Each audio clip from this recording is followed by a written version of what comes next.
Well, welcome to yet another edition. I think it's the 126th. In fact, I know it's the 126th session of Black History Conversations. Last week we had a really good session, and now we're just going to start the session today formally. I'll just get the PowerPoint organised, and then we'll be able to get going. So today we're welcoming Professor Pat Hudson, joining us to talk about her latest book, which is written with Professor Maxine Berg, and that's Slavery, Capitalism and the Industrial Revolution.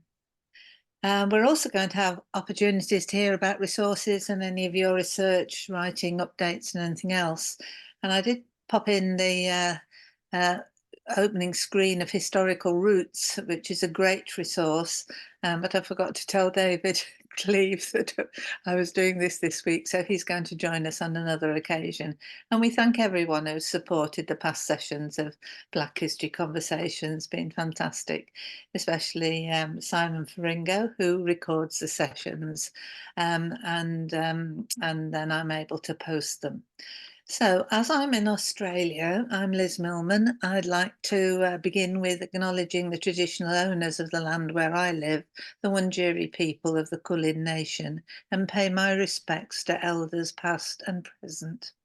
It's normal practice for us to acknowledge the traditional owners of the land at the beginning of every meeting, often at the beginning of TV programs.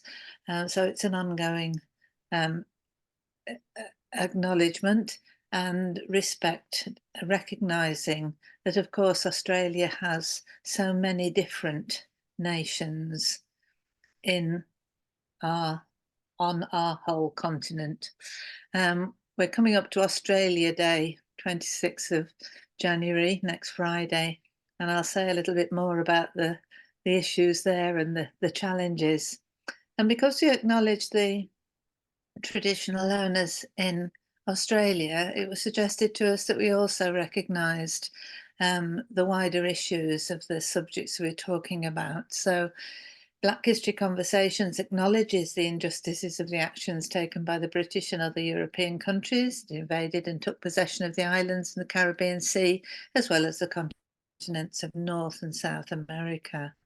In addition, we also recognise the exploitation of the great continents of Africa, Asia, Australia and many other parts of the world in the centuries of colonisation and ongoing exploitation. We acknowledge that this has resulted in the destruction and destabilisation of so many nations, peoples and cultures. So that puts us into context, doesn't it? And also to say that we're going to be recognising during this year the work that's been done for the International Decade of People for African Descent, and we're in touch with organisers there, and we've got somebody lined up to come along in a few weeks' time and give us a bit of an update. So, welcome to Black History Conversations. I think you might all know where our working website is, but if you don't know, it's blackhistoryconversations.com. And we are producing a new website at some stage, which will also have articles and other information. So we started way back in October 2020 during COVID. And at that time, the world was reeling from witnessing George Floyd's murder. We've completed 10 seasons now. We're in our 11th season. With the Black Lives Matter movement, we've seen so much change during this time. It's fascinating. And when I introduce your book, Pat, there's a point that I want to make, especially about the very relevance of this moment in time for this book to be published.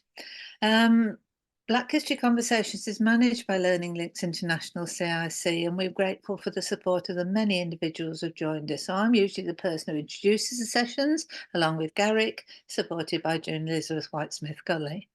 Simon organises the technical side, as I say, and you're able to see the recordings we send that information out as well.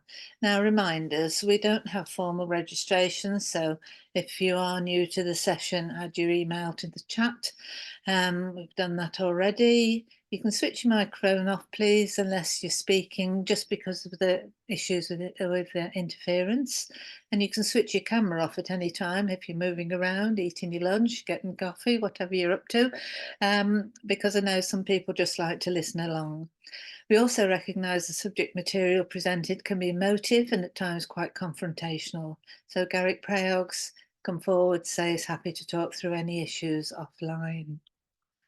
Okay, so last week was our 125th session, Atlantic Links, Next Steps in Reparation. It actually ended up as everybody having an opportunity to introduce themselves. I think we missed out one person who wasn't able to stay till the end of the session, but it was a really, really good session, and I just felt really good about supporting the whole thing. So that was fine.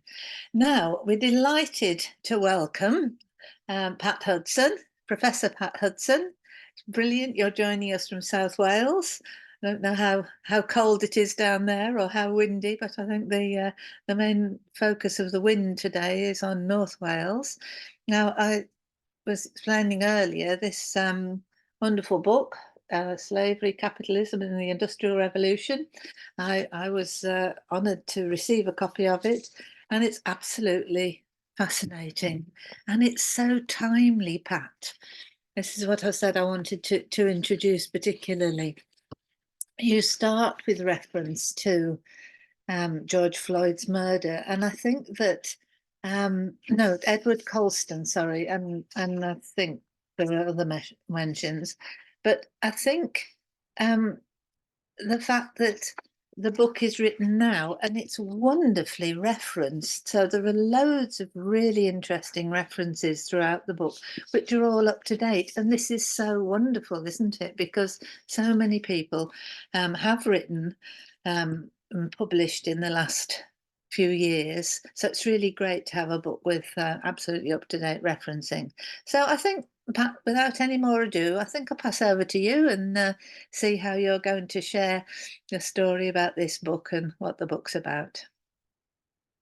Okay, well, thank you very much, Liz, and thanks for inviting me, and it's great to meet you all. It's important to add, and I think Liz is right here in saying it's a timely book. It was actually written by Maxine and I in response to the Black Lives Matter movements and the pulling down of the Colston statue, the questioning by a lot of private and public institutions in 2020. It started earlier, of course, about the historic links to slavery, a number of reports coming out from the National Trust to the Bank of England and, from banks and to educational establishments, showing much greater interest in their historic links to slavery, partly because of the changed political environment. And the thing that during lockdown, Maxine and I were talking just as friends on Skype, and we were saying, what can we offer to students to read in the context of what's going on in society and in politics in 2020? What can we as historians offer students to read that's up to date on this whole issue of the extent to which the British economy has been not only benefited from slavery and the slave trade and slave colonies, but also the extent to which the modern society today and the economy through the 19th and 20th century continues to be influenced by the legacy of slavery. And the answer was nothing, really. I mean, historians, in a way, have let society down by not providing accessible work of an up-to-date nature for this political moment in history, really. And we thought, well, it's locked down. Maybe we could set to work on an article on this subject and at least, put forward a bibliography that people could explore about the latest work, because there was a lot of new work. And there was also a lot of new archival sources available suddenly from the legacies of British slave ownership. When I say suddenly, it's not sudden. It's been developing for maybe 2 decades, there's been an accumulation of much more easily accessible data on slave voyages, for example, the Slave Voyages website that documents over 35,000 slave ships traveling across the Atlantic from Africa of all nationalities through the whole period from the 16th century through to the mid to late 19th century. And there's also, as I said, legacies of British slave ownership, which has been a great prosopographical source, started with the documenting the claimants for compensation in 1833. These are the slave owners getting compensation from the state, of course, that raised the biggest state in real terms, the biggest state debt taken on in a single instance was the 20 million at that time, taken on by the state in 1833 to compensate slave owners. And all of the compensation claims were, some years ago now, researched, as you probably know, by Nick Draper, and that provided the basis in terms of the prosopographical research, the basis of all the investigation of the different families and individuals who, in 1833 at least, were benefiting and were, in fact, at that point, slave owners. And the Legacies project at UCL, of course, has subsequently taken their research back in time to look at earlier generations of wealthy families in Britain, and some not so wealthy, who benefited from both the slave trade and the ownership of slave plantations. So these were new sources. I mean, and it didn't stop there. I mean, there were many new sources that people hadn't really, that more easily available by 2020 than had been available to earlier generations of historians who had tended to be relatively dismissive of the economic impact of the slave trade and the plantations on the British economy. And our point that we thought we would like to make is that with a wider prospect, a wider scope for inquiry, and with the new sources now available online, we could actually say something more about the systemic impact, and not, as in the past, confine our inquiries to how many profits were made, or what profits were made by the slave trade in itself, or by slave owners in themselves, and where did those profits go. We would enlarge this whole scope because we feel that that's, much too restricted in terms of the wider benefits and the wider impact, socially, culturally, and economically, of Britain's involvement with slave-based colonies through the 3 centuries. For that was the case, and so we had chattel slavery there. But of course, it also went on much longer than people in the past have tried to include in terms of assessing the impact of slavery, because in other forms, in the form of indentured labor, sharecropping, all sorts of coerced labor systems that continued on, along with the plantation model, which didn't disappear at the end of slavery, that continued on through the 19th and into the 20th centuries in other parts of the British Empire. So in a sense, slavery provided a pattern that didn't end in the 1830s, but in fact continued, and a pattern of overseas exploitation, of investment in colonies and parts of the empire, investments in primary product exploitation that involved various forms of coerced labor.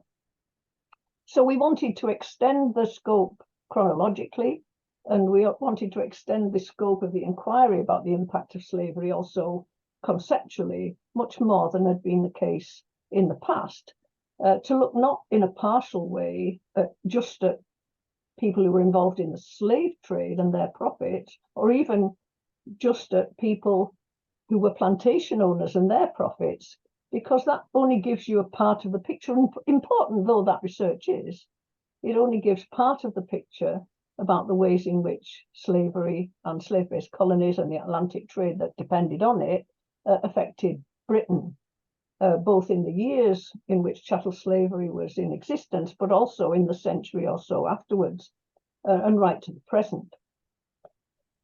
So that was our stimulus, if you like, the political moment, and the fact that there wasn't anything accessible and up to date, and that incorporated the latest research that you could offer or suggest that people, the person in the street or students interested in what was going on, could actually read and get their teeth into.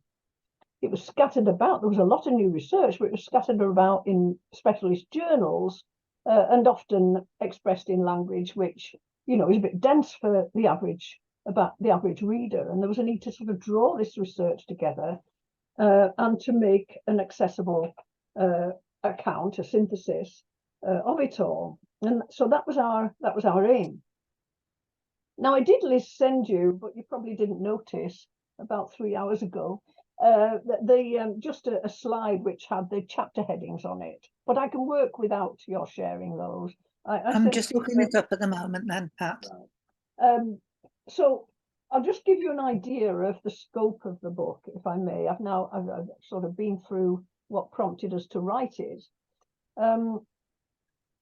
The book perhaps covers a wider scope than most people might expect, and some areas that one would perhaps predict as well. It starts with a chronological account of Britain's involvement in slavery and the slave trade, giving a few statistics, not too many, but looking mainly at the changing direction of the trade, Britain's earliest involvement, earliest exploitation of the various Caribbean islands, and of course the southern states of the colonies of the North American mainland.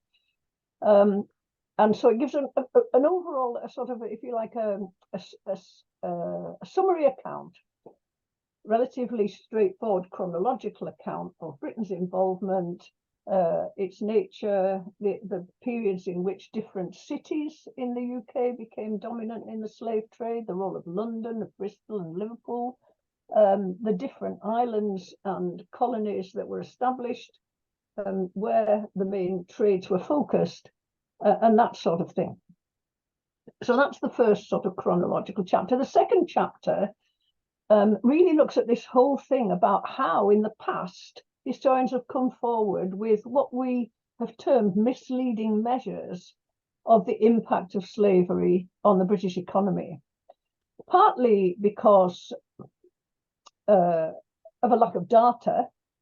But if it was only that, one wouldn't have much to complain about, because you do have to often wait until that data has been collected and is easily available for people from multitudinous sort of archival sources. It's not the easiest topic to research. However, there's also been a tendency to dismiss the impact of slavery in looking at, for example, the causes of Britain's precocity as an industrializing nation in the 18th century. There's always been this question, even before in the 1940s, when Eric Williams put it to the top of the agenda for a short time.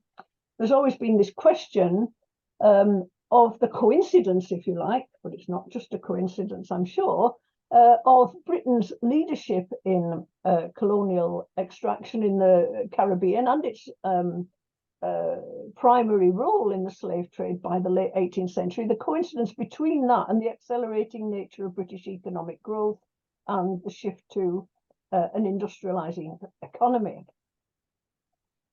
Is this just a coincidence? Well, in the past, I do think, and even now, there is a tendency amongst my colleagues in economic history to sideline the slave trade, to sideline international trade in its entirety in their accounts of what propelled Britain to become what they call the first industrial nation. It's only by a short head, so I don't really like that term.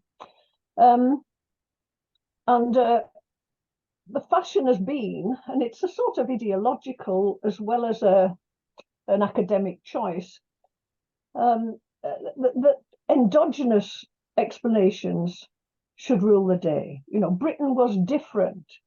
You know, its entrepreneurs were more innovative. Its workers were more skilled. Its agricultural setup of large landowners was more innovative. Agriculture assisted industry in ways that it didn't in continental Europe. All sorts of internal factors have been brought to the fore in traditional scholarship as to why Britain in the 18th century developed a lead in industrialism and industrializing technologies. A short lead, I might again emphasize. Was it because our scientists were more advanced? Was it because our great men of the North invented more textile machinery than elsewhere? This has always been something that Maxine and I have deliberately avoided agreeing to.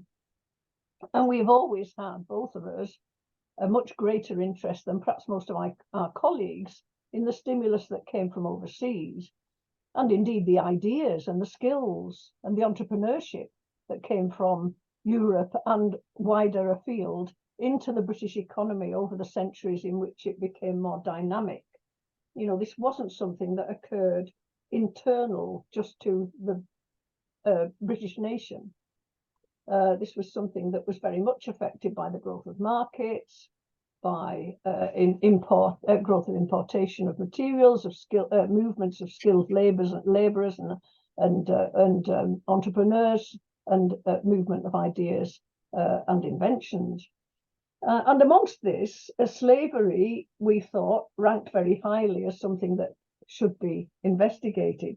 So in chapter 2, we first of all look at these, what we regard as misleading measures that historians have brought forward, just saying that let's look at the average profit rate in the slave trade itself. It wasn't very high. So it can't have had, you know, a big effect. There have been attempts to, in the past, to calculate what profits were made from the slave trade. It was a drop in the ocean, it's been said, in terms of the amount of investment needed in the industrializing economy. And similarly, although on a much larger scale, the profits made from the plantations themselves have tended to be minimized by earlier research. And no doubt, investing in plantations in the West Indies was a very risky business where you could lose a lot of money as well as gaining a lot. But until these new resources of the legacies of British slave ownership, for example, have become available, it has not been possible to acknowledge that the majority of plantation owners did in fact, and over the course of a century or two, make massive profits from this. And it's also been the case in the past that historians have said, well, even if those who did make profits, they mainly built fancy houses, you know, and filled them with luxuries. They weren't investing in industry, so this can't have been part of the flow of wealth that made the Industrial Revolution. But again, what's not been taken on board is the fact that country house building and the manufacturing of all the luxury goods, from furniture through to silverware, pottery, you know, chinaware, all the elements of the building industry and the luxury goods industries that went into these fine mansions, this was all part and parcel of the stimulus to the Industrial Revolution. It can't just be sidelined and seem to be a sort of wasted expenditure in terms of the overall evaluation of what was going on in the economy. So we make all these sorts of points that we need to look at the wider changes in the cultures of consumption that came in with the inflow of sugar, tobacco, what have been termed colonial groceries, that changed, that soon drifted down the social scale in terms of the cultures of consumption that were changed by them. And were incorporated into changes that also put pressure on a range of industries that had to grow up to process these things, from tobacco processing, particularly to sugar boiling, sugar refining, preserves, and then all the manufactured items that were needed for these new hot beverages, for example, cocoa, coffee, tea, all the crockery, cutlery, tablewares that were needed, and how all this changed well down the social scale in the 18th century gradually. These colonial consumer goods were part of what motivated people to shift to wage earning from subsistence arrangements. So next we move on to look at plantation innovation and Atlantic science. Now, too often there have been these key accounts of British industrialization that have been written as if, it wasn't the case, although it was, that the Caribbean, for example, and other colonies until in the North American mainland until the 1770s, as if they were not part and parcel of the British economy. Well, of course they were. They were part and parcel. And all of the innovations that were made in plantation cultivation, not just in the agriculture of, it was like the most commercialized form of agriculture on the plantation, monoculture, agribusiness was developing in ways that it had never before, and that didn't on the, internally within the British economy in the same way. These were monocultural agribusinesses that developed, and they needed new forms of accounting, partly because there was a lot of absentee owners that had to be reported to in Britain by the attorneys and plantation managers that they left. So new accounting systems came in, new technologies, because sugar couldn't be transported across the Atlantic without first being boiled and processed, and neither could some of the other commodities that were produced without having some primary processing. So there was a whole area of industrialization, as you're probably aware of, it within the Caribbean in terms of sugar boiling. So these enterprises weren't just agribusinesses, they were also industrializing businesses, often with vertical integration between the agricultural, the plantation side of it, and the processing of, for example, sugar into a form where it could be transported without deteriorating across the Atlantic. And many innovations were made in terms of sugar boiling techniques.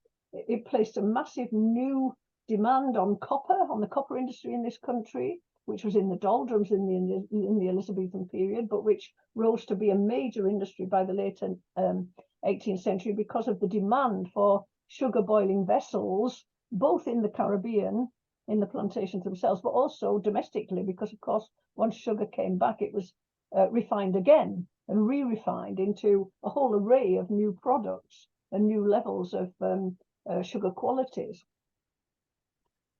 So we tried to show that the plantations themselves were part and parcel of Britain's agricultural and industrial revolutions. They used steam engines, they used water power at a very early point, and yet the whole story of the Industrial Revolution in most textbooks scarcely mentions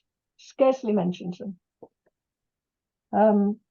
And also we try to emphasize that Atlantic science is important. This is from the 18th century and the growth of the slave trade that we get the big botany and etymology collections that were made generally by scientists who engaged the assistance of slave traders, who in turn engaged indigenous peoples in Africa and in the Caribbean to collect specimens. And without these intermediaries, this wouldn't have happened. And these collections form the basis, even still today, of our big collections of plants and insects and small mammals that we have in the Natural History Museum, in the Pitt Rivers and elsewhere. Atlantic science came along by leaps and bounds in the 18th century on the back of the slave trade and the participants in it. So we tried to look at that and try to incorporate the fact that Atlantic science was as important as any scientific changes, thank you, that came about, as important as any scientific changes that came about internally to the UK without the outside influence of external trade. Then we turned, and I think we're now up to chapter 5, if you can look at the chapter headings there, to the development of particular British cities and regions. And here again, we were able to benefit from a new digitized source, which is the occupational data that's been collected over the last 10 years by the Cambridge Group. And this shows very clearly just how, in the 18th century, the economy reorientated itself in terms of the concentration of male occupations. I'm afraid it's only really reliable in collecting together the male occupational shifts, but how the north and west of the country, and gathered around the slave ports, these became the sites of the main impetus to industrialization. And this isn't an accident. It's because of the strong links with the slave trade and also with the growing market of the Atlantic, which even by about 1740s, 1750s was more important for exports, for manufactured exports, than the traditional European markets. And right from the start, it was more important for raw material imports, of course, and massively important. Sugar was right at the top of the list of value, by value and by weight, even more by weight, of imported raw materials. The following chapters after that, 6, 7, look at major industrial sectors from including cotton, wool, linen, copper, iron, and metalware manufactures. And in those chapters, we evidence the importance of slave-based colonial Atlantic demand for manufactured goods, new sorts of manufactured goods, often mass-produced manufactured goods, from plantation implements for the new agriculture, right through to consumer goods at all levels. Consumer goods used by the colonizing groups, textiles, for example, as Liz and her group well know, textiles for slave clothing, but also more elite textiles for plantation owners and those higher up the social scale in the West Indies, and certainly even more so in the North American colonies. And even after they became independent, the transatlantic trade geared around the needs of the slave-based southern states, as well as the northern colonies, became, the single most important dynamic in the expansion of demand for British manufactured goods overseas. So we looked at industries from cotton to furniture making that depended on also not just the demand from slavery, but also the supply of new raw materials from slave-grown Caribbean cotton, which was very important in the growth of Lancashire. Caribbean cotton had qualities that made it more amenable to mechanization than the Levant cotton that had previously been used. But right through the 18th century, Caribbean cotton was the main source of Britain's raw cotton supplies. It wasn't, as is often argued, the fact that North America lay behind Britain's cotton supply for the Industrial Revolution. That wasn't really the case till after the 1820s. Before that, it was Caribbean cotton, albeit still slave produced, of course, but it was our own in terms of possessions in the Caribbean. It came from British colonial possessions, not from the newly independent slave-based states of the North American mainland. So, and as I say, we looked at copper stills, plantation hoes, snuff boxes, pipes, tea services, silver spoons, and then the accoutrements required for alcoholic drinks based on sugar, desserts, preserve, all the new preserves, all the new crockery and glassware industries that were provoked by these new raw materials that were imported from the slave-based colonies. Chapter 8 is quite a crucial one. It really looks at the way in which, and this again holds a candle to these earlier explanations that looked only at the fixed capital accumulated in profits of those who literally handled enslaved people. On the contrary, in Chapter 8, we look at the ways in which short-term capital, circulating capital, if you like, the expansion of this whole area was very much underpinned by the slave trade. Right from the start, the massive movement of enslaved people across the Atlantic and the trade in Caribbean slave-produced materials involved new ways of conducting international financial exchanges, largely through new ways of managing international bills of exchange.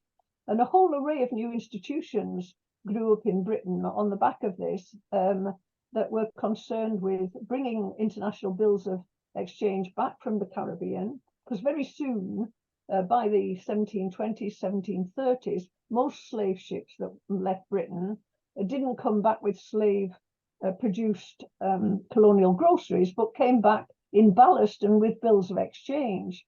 This increased in massively the turnaround time of the British slave trade compared with the slave trade of other countries, and gave Britain an edge in its expansion into dominance of the slave trade in the later 18th century, quick turnaround times and the use of the bill of exchange. But of course, this meant that a load of institutions in Britain had to develop in order to use these bills of exchange when they came back into the country.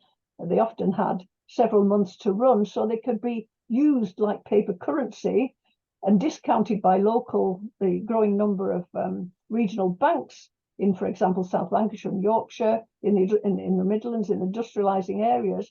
These bills could be used as currency for slave traders to buy their next crop of, or their next lot of manufactures that would be exchanged for slaves for enslaved people on the African coast. So the use of bills of exchange, the build-up of new institutions, banking institutions in this country, including the large West India houses in London, which accepted final responsibility to fulfill these the value of these slave bills. This whole system that was set up had spillover effects on the rest of the economy.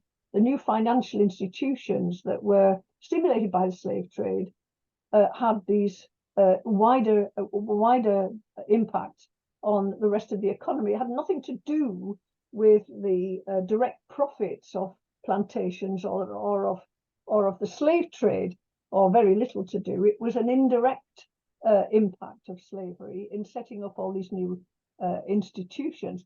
At the end of the day, the money that had been made in plantations, though, had allowed a smallish number of West India houses in London, the ones that came to accept responsibility for discounted slave bills. They were in general houses that had made massive money fairly early on, from the 17th into the early 18th century, from the profits of the sugar trade. And this can be directly documented. And in the final chapters, we consider the extent of British investment and participation in the slave trade after 1807 and in slavery after the 1830s. And we also look in the later chapters at the longer-term impact of British involvement in slavery on inequalities of wealth and income, both domestically and in the Caribbean, Africa, and elsewhere. And I did mention at the start, part of this story is all about how the plantation model and the systems of coerced labour lived on within the British Empire in the 19th century, and that the institutions that were established in the age of slavery, not least the financial institutions, gave British elite financiers the wherewithal and the backing to continue to put their priorities into overseas investment in empire and to process the profits through those channels. So the impact of slavery was felt on the later development of British imperialism and overseas investment is a point that we make. And just finally, to emphasize the main arguments of the book. I think I sent you that slide as well, Liz, but don't worry if you can't find it. First of all, yeah, there are just 5 main arguments that the book can be distilled into. First of all, that sugar, long before cotton, and the Caribbean before the American South, and slavery there, drove the engines of early British wealth formation and institution building. That was the first main argument. The second, plantation innovation and the knowledge economy that's so often talked about as developing in Britain in the 18th century, were part and parcel of the agrarian and industrial revolutions, the knowledge economy that came partly from the Atlantic and from plantation knowledge. Thirdly, that trading enslaved peoples and slave colonies generated innovations in public and private financial institutions and practices that stimulated wider growth in the economy. And perhaps I should add there, because I forgot to mention, that the slave trade didn't just precipitate institutional shifts and changes in financial practice in the private sector. It also influenced the public sector, the role of the Bank of England and the government in the economy, because by the end of the 18th century, the West Indian trade and its many advocates, powerful advocates in Britain and within the governorship of the Bank of England, it had become too big to fail. So that in crises, major crises in the 1790s, the whole economy was threatened with destabilization because of waves of bankruptcies in the West Indian trade. And this led to the first interventions in the economy by the Bank of England and the government, direct interventions to stabilize the economy. So the slave and plantation involvement of the British also had this impact on the changing nature of the role of the state and its need to protect the economy from financial crises.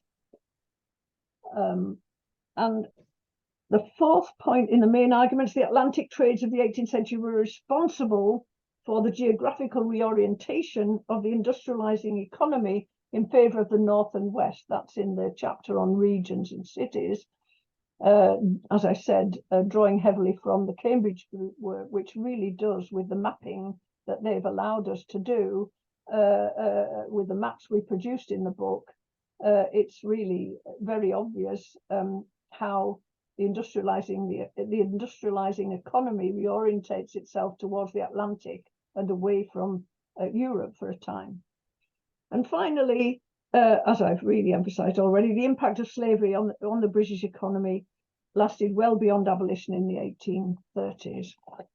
Right, well, I hope I've tried to do a whistle-stop tour here and admit that I haven't always been at my most articulate, but let's hope that gives you a flavour of the book anyway, and perhaps it will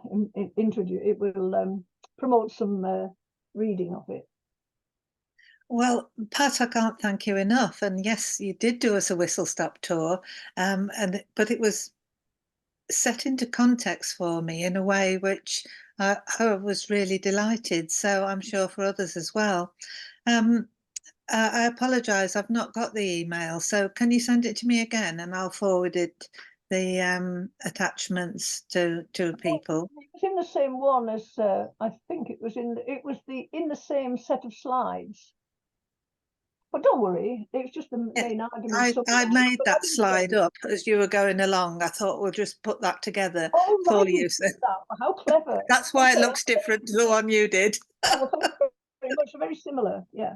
I thought it would help. And I know people are expert at screenshots and things like that. So that's absolutely fabulous. Now, I'm sure people have got things I want to ask you. So before I usually dive in myself first, I'll ask if we've got anybody else who'd like to come in. Vivian, Dr. Vivian Crawford, if I can just introduce him to you, Pat, Dr. Vivian Crawford was the Executive Director of the Institute of Jamaica until very recently, and he now supports us on our Penance project, looking at the heritage, particularly of the Pennant plantations and that area. So Vivian, over to you.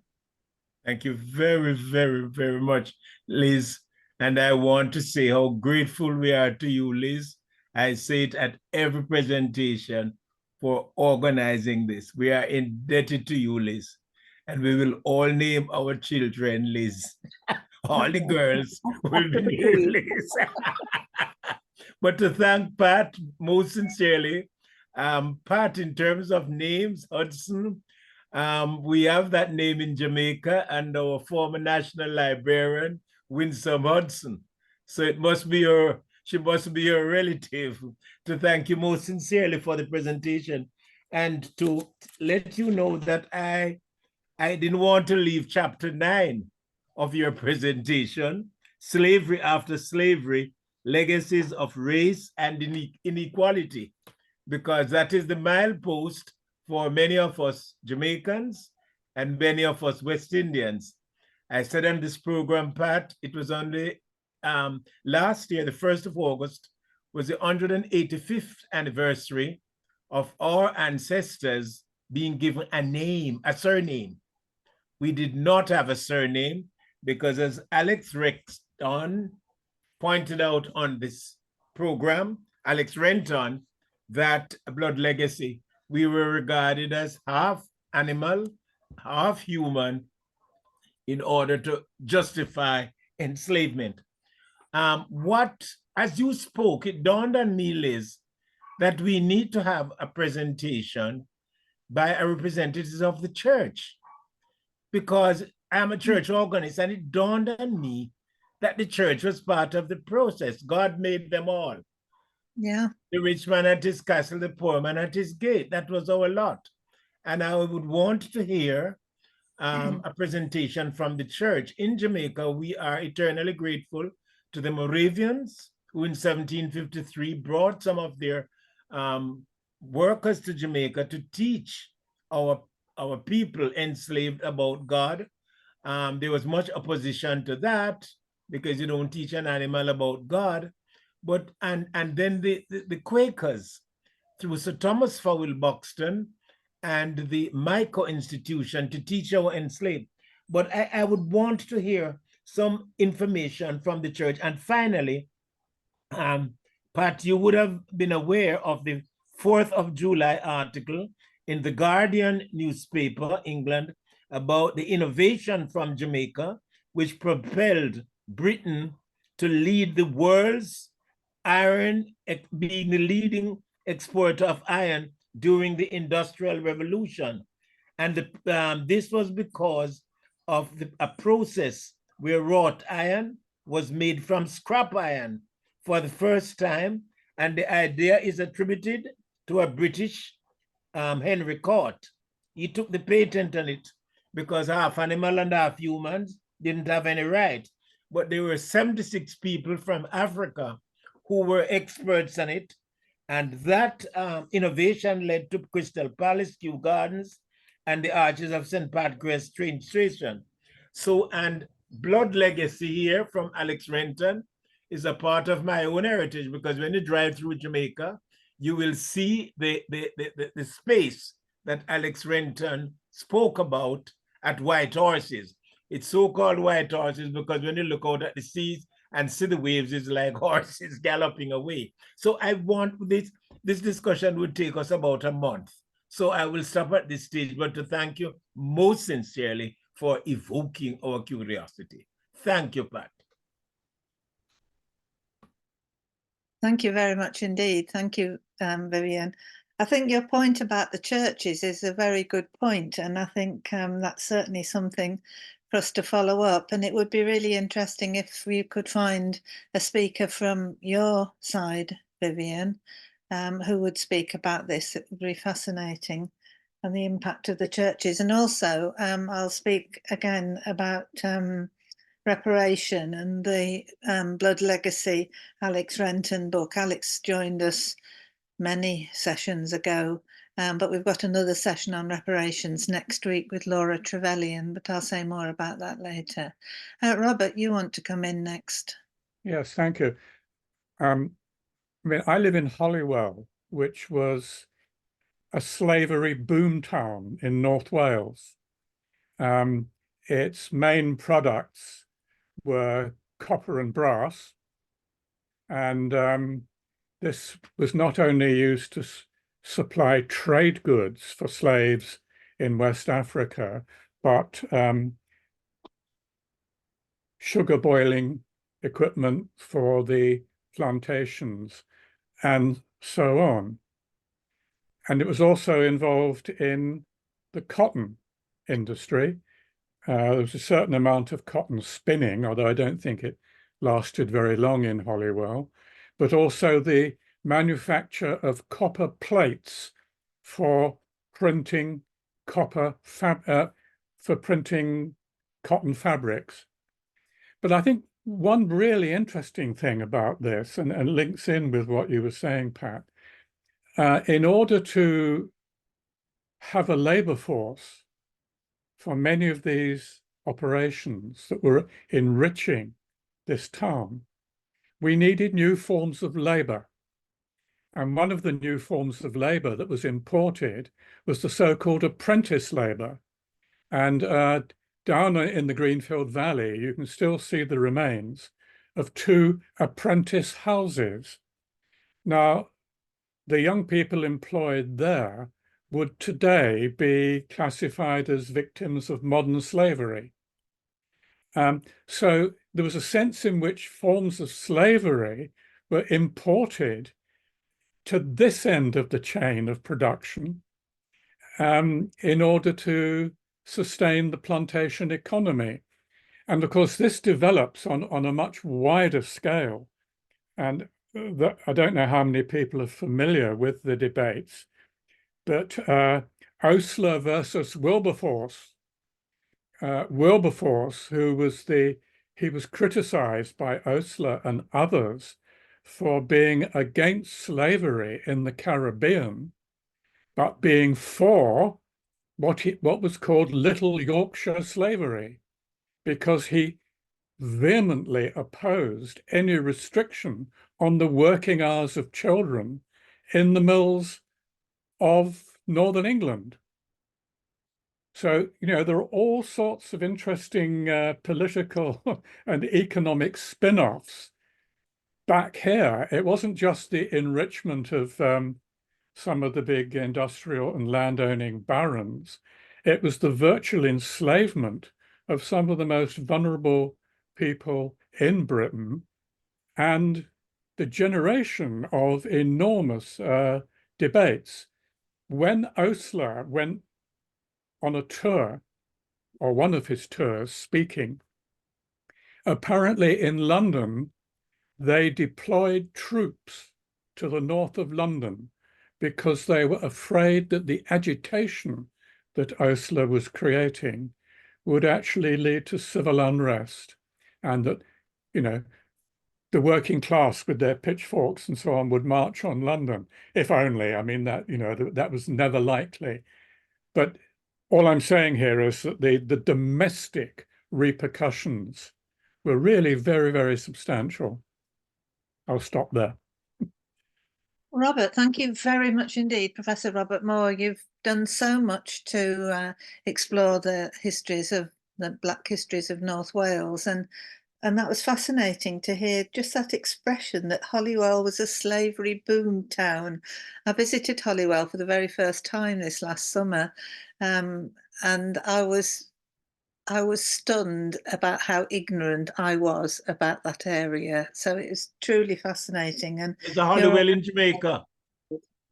There's a Holywell in Jamaica by Newcastle. By Joe. Where's that then? Yes, Holywell in Jamaica by Newcastle Fields. Oh my God! Of course. I feel a link coming on straight away. That's fantastic.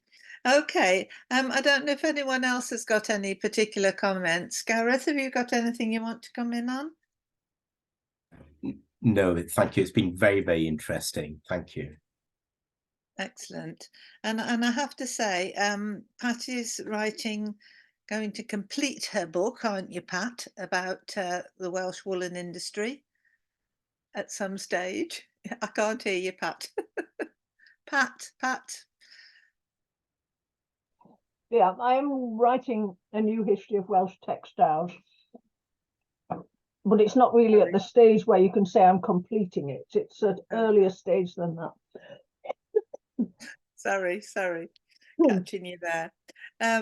Right, okay then. So that'll be interesting. And Gareth, I remember one time sitting in the museum, your Woolen Museum, and looking at the books that you'd got there, and the age of many of those books, and Geraint Jenkins' fantastic pieces of work, and there is so much to explore still about that. And I can't recall whether I met you at that stage, but we were looking at the Sheep to Sugar project, which we did, which then ended at the beginning of COVID, so we weren't able to really share a lot of the things that we'd found. It was difficult, but it's something that we will come back to, and we'll look at. And with Lisa's support as well, and the work that she's doing is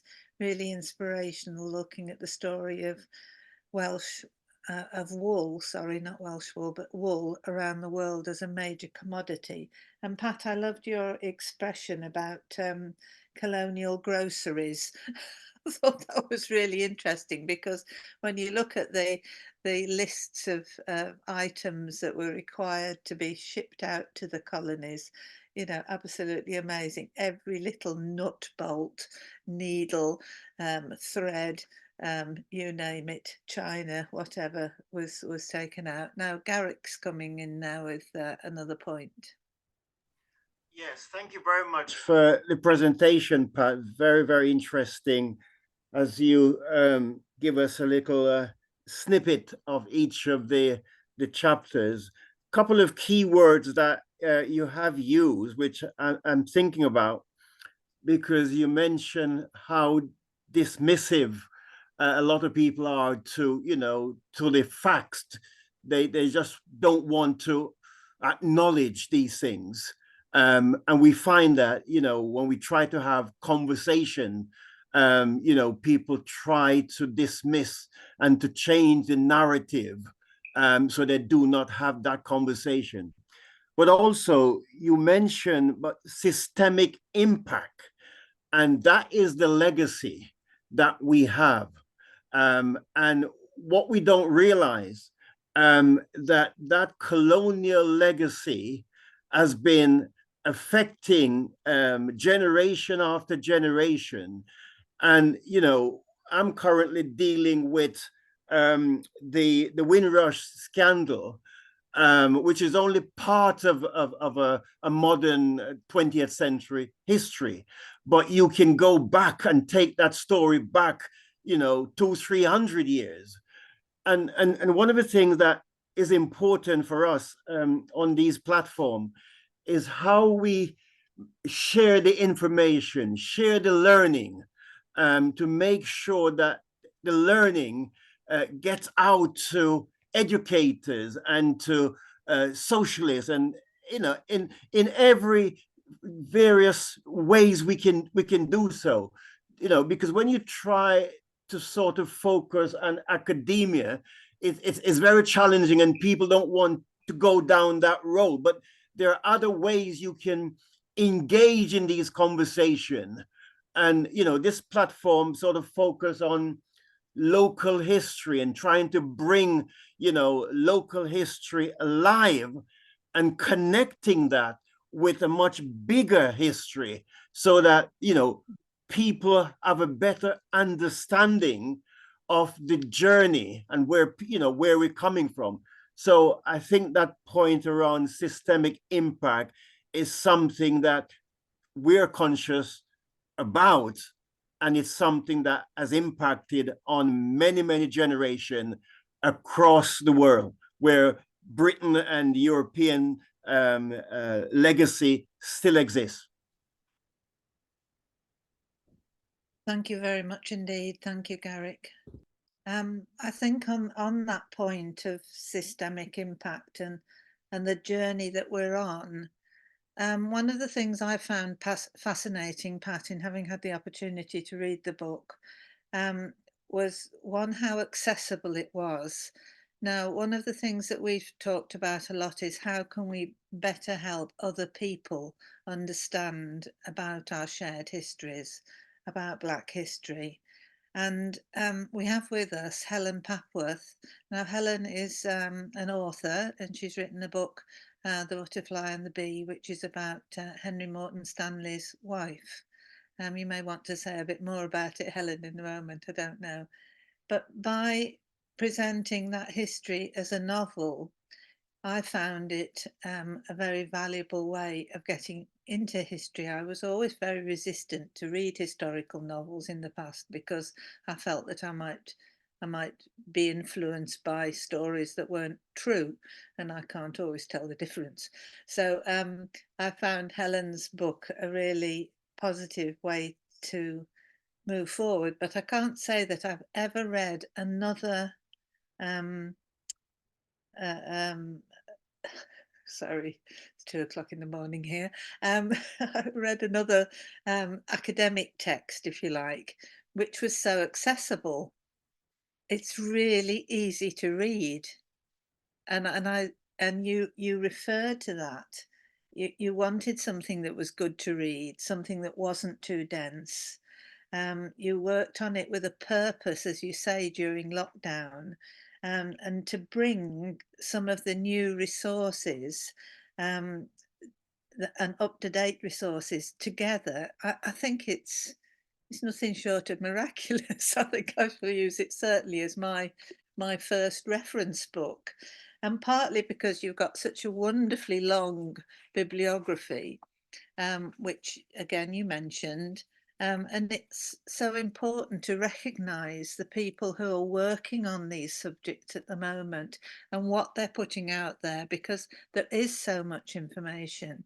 And the other thing, which I'll be talking about in a few moments if we've got any more time, is the way that you can access information now online, but also on the over YouTube. And I've spent the last couple of days not feeling too grand watching endless YouTubes and feeling, very much more informed, because the information comes to you in yet again another accessible way. So I really feel those points were important for me to share back with you, Pat, and really appreciate the book.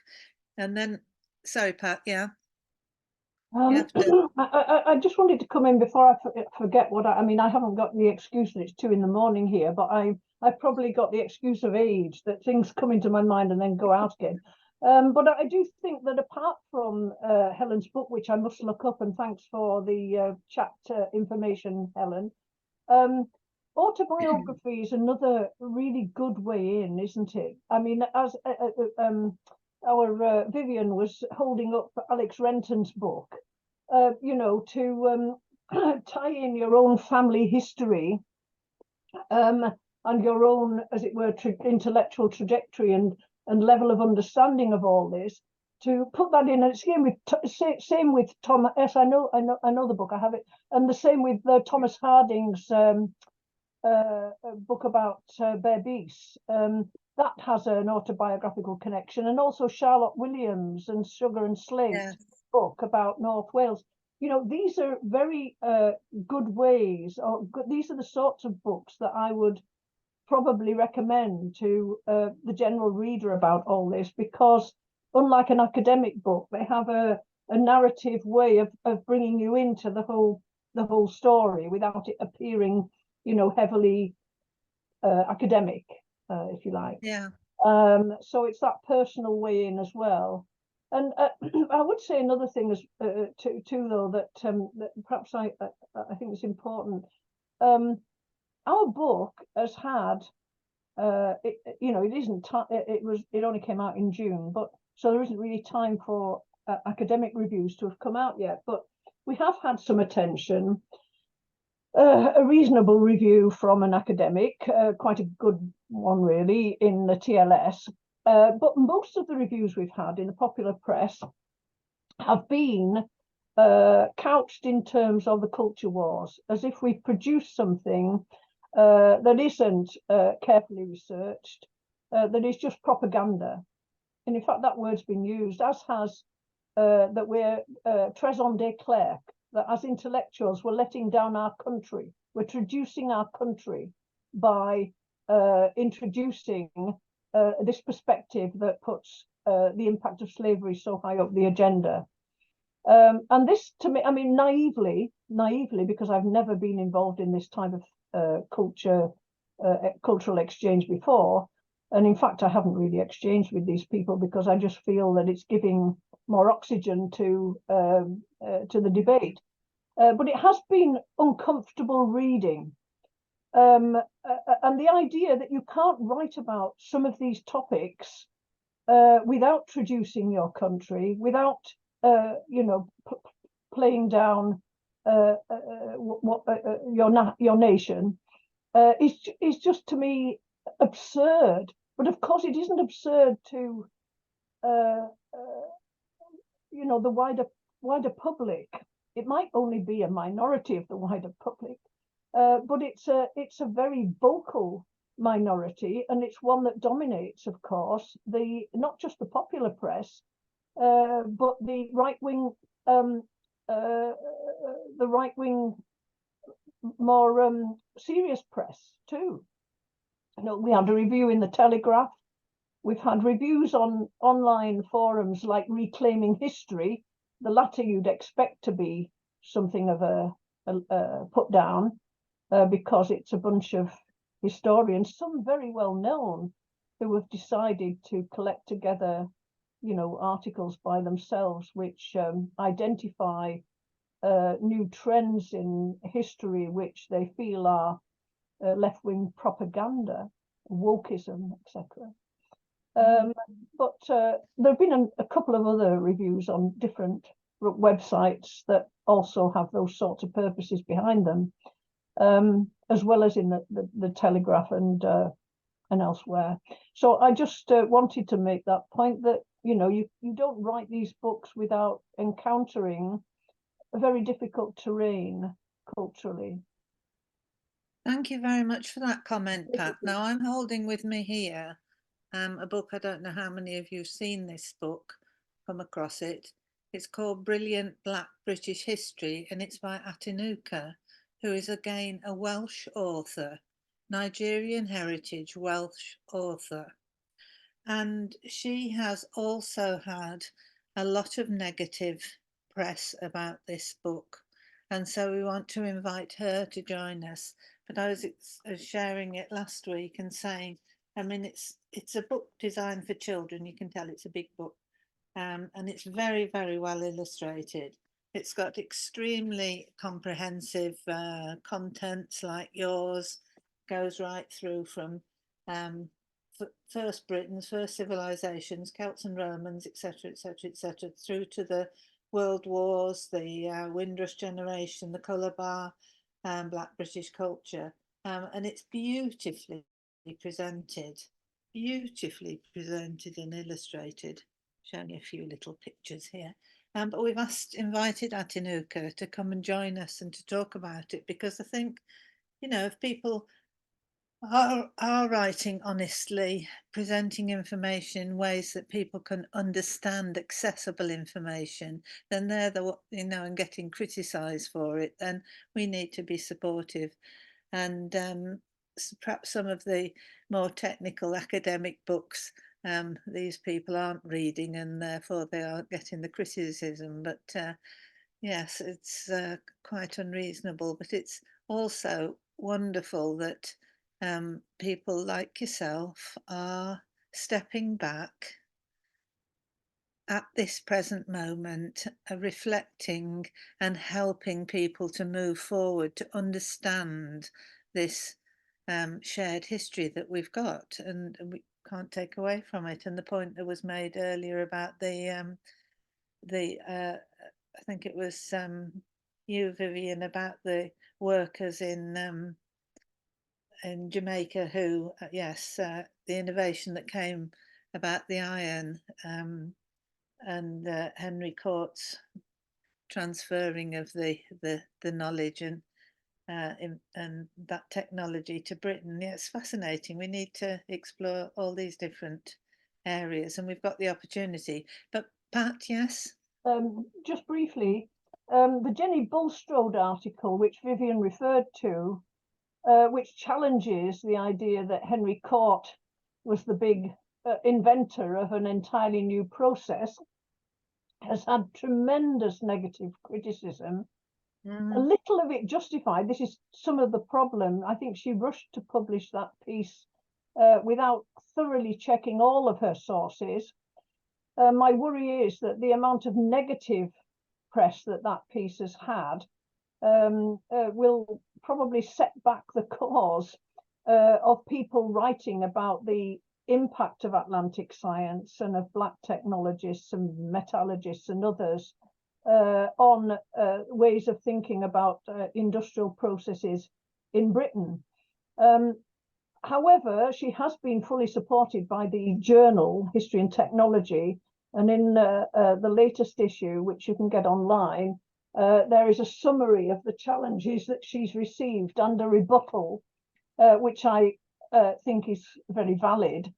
But the whole debate, in a way, says as much about this topic and about the culture wars as it does about economic history. I'm very familiar with the debate. I'm familiar with the challenges that she has faced. A relatively young academic who I think, a lesser person would have probably caved in long since. These have not been, these have been rather cruel, as well, and personal attacks, as well as, pointing out legitimate differences in interpretation of sources. These have been personal and cruel attacks. Was that to silence her? Sorry? Was that to silence her? Well, it might have had that effect. And certainly she has been told by her institution not to attend conferences and presentations for a while, because she was down to give a paper at a meeting that I went to in Birmingham in November and withdrew from that. I think she'll gradually, come through this, but it may, it might well have been intended that way. It certainly has had that effect, at least in the short term. But sorry, this is why I do not agree in evidence being destroyed, because there are some things that live on and the evidence is there. So Okay. Vivian, if you could bring together colleagues from over there who are knowledgeable about this story, we could do a session where we had a presentation from them, and we also invited Jenny to join us as well, because over the sessions that we've run, the seasons that we've run, we have had people join us, deliberately invited, because we know that they're facing challenges. And Professor Sir Geoffrey Palmer, for example, who challenges and continues to challenge the Dundas story in Edinburgh. He's joined us on many occasions, and he's had a really, really tough time, but he's stood his ground, and he's, really got no intention of going away at all. So he's one of them. And we had a gentleman who we haven't followed up, a gentleman who spoke about some of the issues in Manchester, and he was having a really rough time. Now I've got a couple of folks who are saying that they need to move on to other meetings now, because we have taken our hour and a half. But that's Lisa. She says she's inspired after each meeting. Thank you for each of you for sharing your knowledge and enthusiasm for intellectual growth. Pat, you are doing good work. Knowledge makes many uncomfortable. Keep pushing forward. and she's regretful she's had to hop off for another appointment. And Stana also is now moving, but she says, thanks for an insightful meeting. Unfortunately, she has to go on now.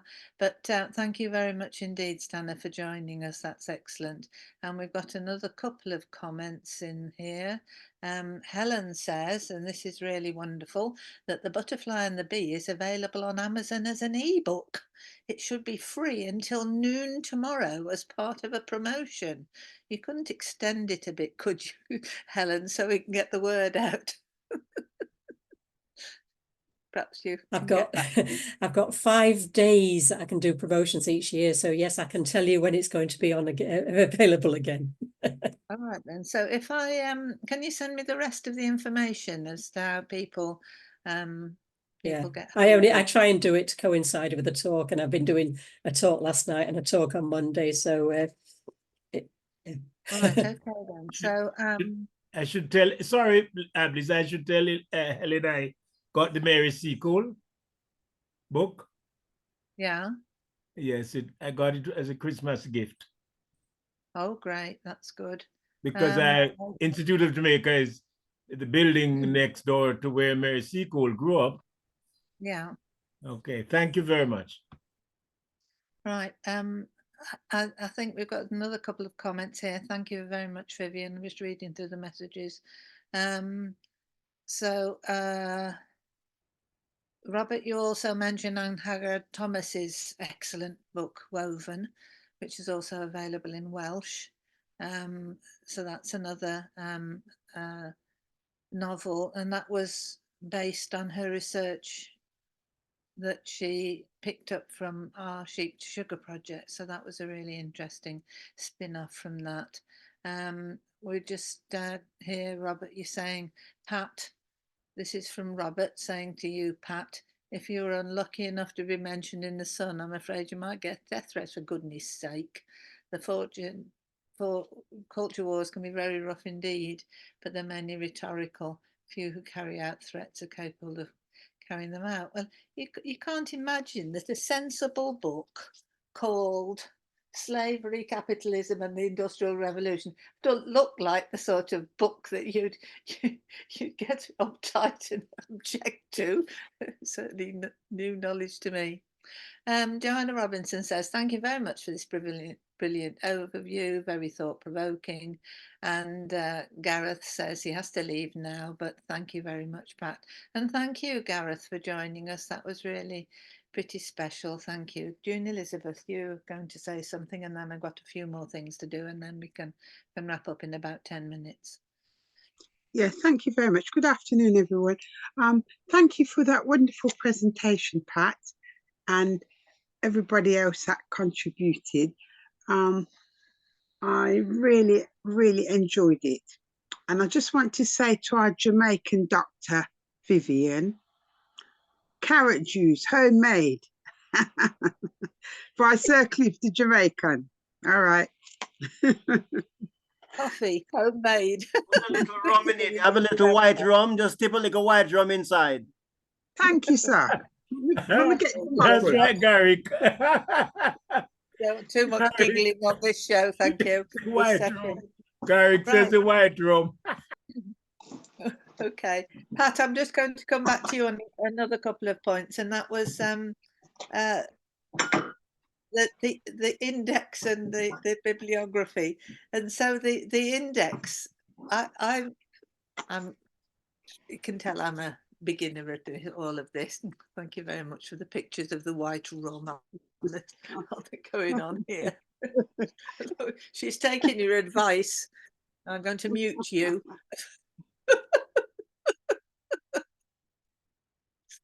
So the joy of having an index in a book. I dread it when I open a book and discover there's no index in it.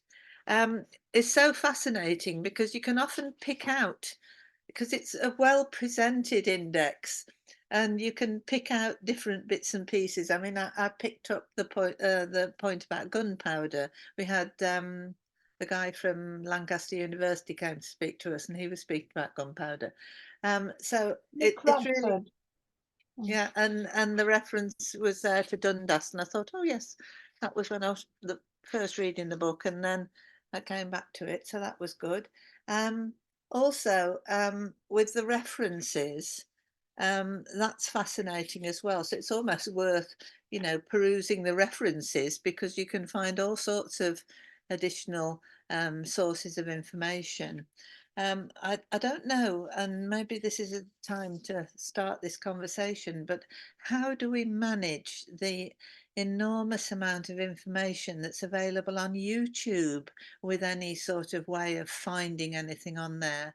Because I'll give you the example that's been my challenge this week. I fell upon something about Black history and Ireland. Now, this has been something we've had speakers from Scotland, we've had speakers from England, had speakers from Wales, had speakers from other parts of the world, different African countries, and Caribbean countries and the States, but we've had one speaker from Ireland. And I came across one YouTube, which was fantastic. And then now when YouTube comes on the screen, then at this side, you've got other YouTubes tempting you to watch them. Well, I found no end of things. So I'm going to look at a way that we may, when anybody's got time or interest in a particular subject, when we do the new website, that we'll also be able to refer people to YouTube information as well. So there's some great stuff there. So anyway, we'll just wrap up this part of the session, if that's all right. And then I'm just going to go through a few other things that came up this week in terms of resources that people might be interested in. We were going to look at the historical website, but we'll leave that until David can join us. But Pat, thank you so much indeed. Absolutely brilliant. So good. I'm really delighted you were able to join us. I'd like to join you again. Lovely. Well, we'll only be a few more minutes here, so let's see how we can get on. Oh, I've got a couple of other things here. Yes, we've said about the butterfly and the bee on Amazon, woven, and the message that was sent there. Right, okay then. So next week we're hoping, now Laura Trevelyan wasn't able to join us the last time she'd arranged, so we're hoping she's going to be able to join us. She's from the new group called Heirs of Slavery that was set up along with Alex Renton, who wrote Blood Legacy. So next week will be a really interesting session. We hope that works through.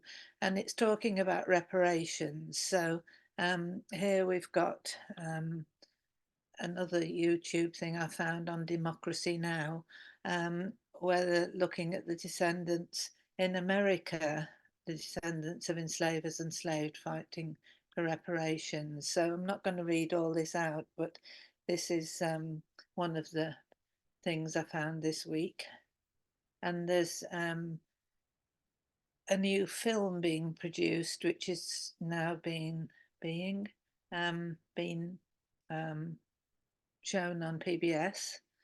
The difficulty for those of us in other parts of the world is that we can't necessarily access things. I can't access UK stuff, but I can access some American stuff and obviously all the Australian stuff. So that's something to show that there's activities going on in the States, and we can refer back to that. And then this is an interesting YouTube that you can have a look at. And it's an update on the story of Africa Town. Now, I've been following this story because there's been quite a lot on our television here in Australia. We have a whole channel devoted to Black history, basically. It's the NITV channel, which is about Aboriginal stories and Aboriginal news, but they fill up the rest of the day by showing American, UK, anywhere in the world, stories about Black history. So it's a fantastic resource, but I'm afraid you can't get it over there, I don't think, in the UK.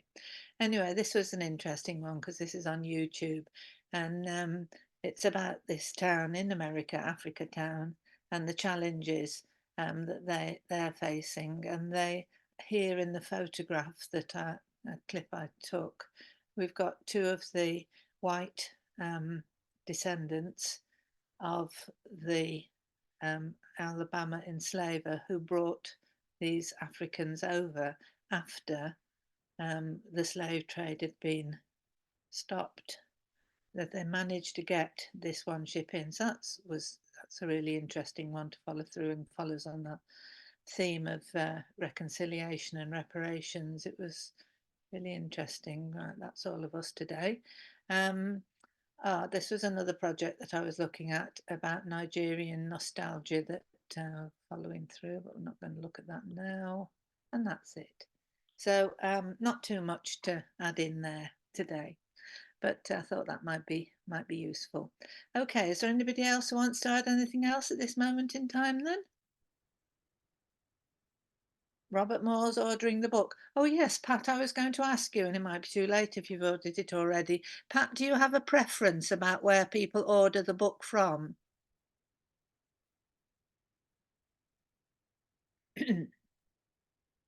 Not really. The thing is, though, when you look on Amazon, it has very few reviews. It has 8 reviews, but only 2 that summarize, that say anything. You know, the other 6 are just the star rating. One of them is a culture wars wokery thing, written by somebody who doesn't give his or her name,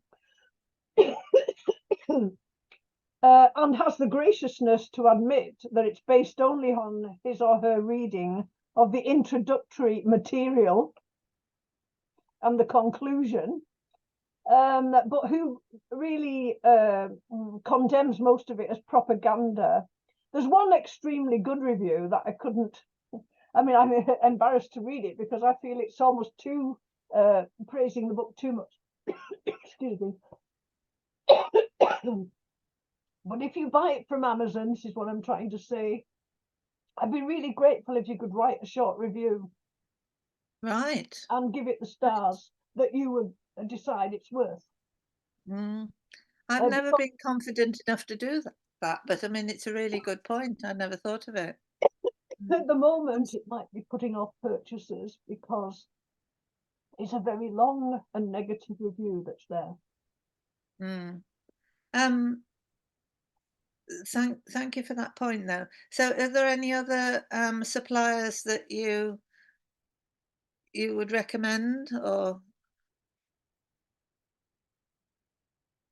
Sorry, I can't hear you, Pat. I know you're struggling coughing. You can buy it direct from Polity, of course.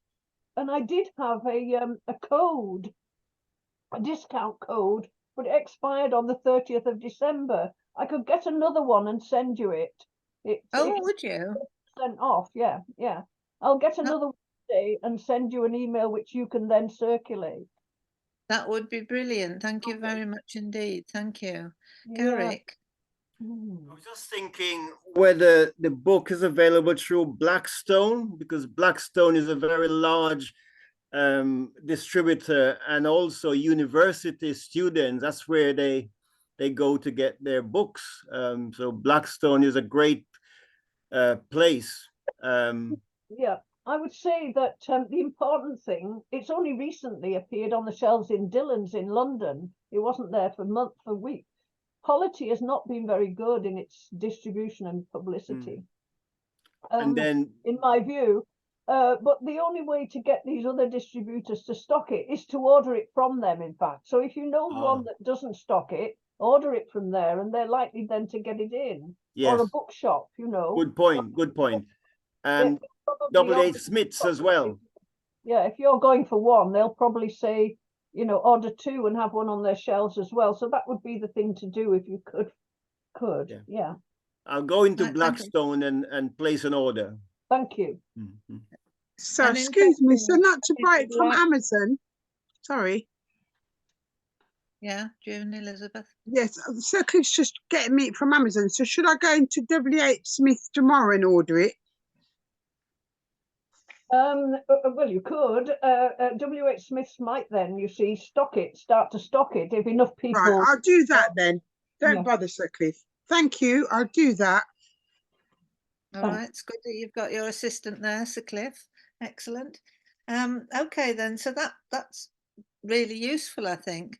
I'm over here ordering things through the local library, so there'll be copies. For example, this is my library copy of this book.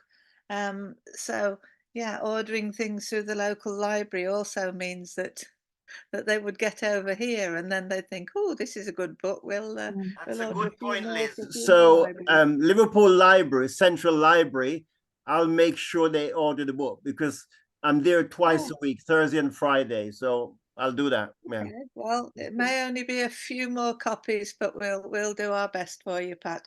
Pat, thank you so much. It's been a brilliant session.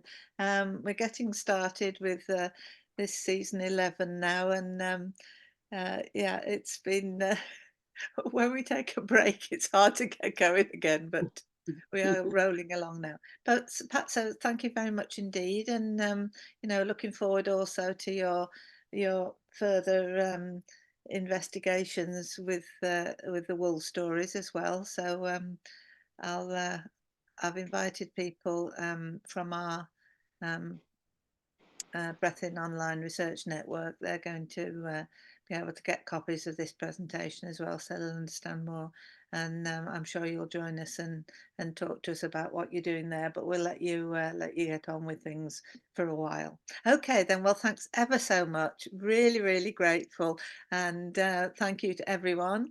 Garrick, as ever, thank you very much indeed for your support. And June Elizabeth, Simon's has to get on his way earlier. But it's lovely to see you again, Helen, and let us know if we can encourage people to get your book as well, because that's a really good read, The Butterfly and the Bee. As ever, thank you so much, Vivian, for joining us, Dr. Vivian Crawford, joining us from Kingston, Jamaica. And thank you very much indeed, Professor Robert Moore, for joining us with your wife. That was so funny the way it came up on the screen together. So joining us with just yourself this time, and Saba Moore was great to have with us from Wolverhampton Art Gallery as well. Thanks ever so much, Robert, and I hope things are going all right with you, and I hope you're all okay in the cold weather over there. Okay then, thanks very much indeed, everybody, and we'll catch up with you again. Thanks so much, Pat. Thank you. Bye. Thank you, Liz, and everybody. Good. Thank you. Bye. And Garrett, I wish I never followed you. That white one met me hot, man. I'm going out tonight with my